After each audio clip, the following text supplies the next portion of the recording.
Thank you for watching this video. To best support the channel, please take a moment and click the subscribe button. Also, the links to purchase this fly and the materials to tie the fly are in the description. Today we're tying up a pair of DBD nymphs. In the vise we have a size 14 Moonlit TOGATTA ML861 hook with a pair of brass beads that are both 2mm, one in gold and one in black nickel. While we're tying up this first one, I want to let you know a couple things about this fly. It's definitely a guide style fly, meaning you can tie them up pretty quickly and knock a bunch of them out and have plenty of success with them on the water. They're very adaptable. You can tie them with different colors very easily. You can mix and match bead colors. You can change your dubbing up. I really like using this pseudo peacock dubbing from Fly Tyer's Dungeon.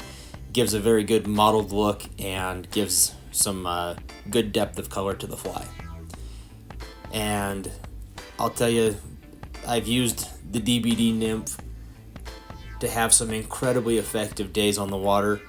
I set my personal best bluegill day using this fly. It was an awesome day.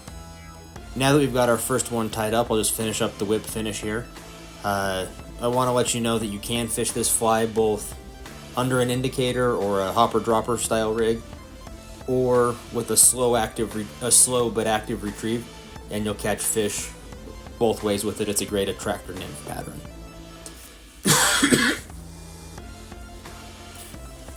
So we're going to start up our second one. This first one was tied up in pink, and we're going to tie up our second one here in light olive.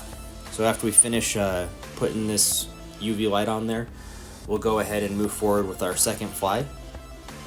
Oh, we got to brush it out real quick, get it a little bit extra buggy, make sure it looks extra tasty to those fish.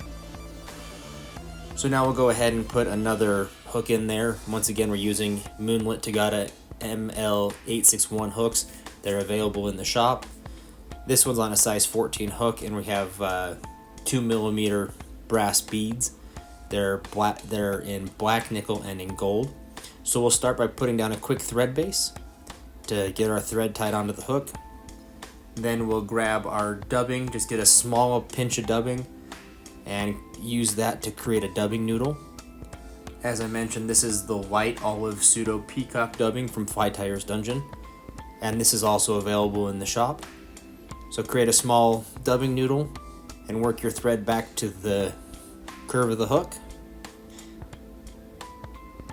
and then just wrap your dubbing and build up a nice little taper.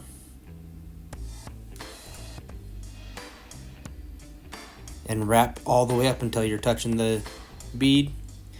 Feel free to pull out any fibers if you have too long of a dubbing noodle. Wrap that around. Once that's in place, grab your whip finish tool.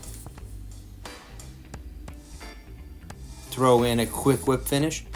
And with this fly, you'll notice that I'm intentionally trying to keep my thread on the top of the fly, because that's where I'm going to be putting my small dab of UV resin to cure the fly.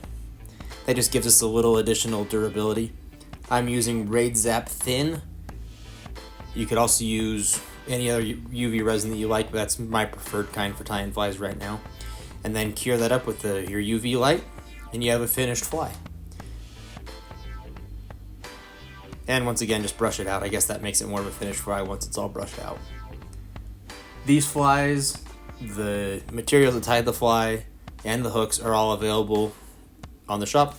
Here's a handful of extra colors that we've tied them up in. Have a great day.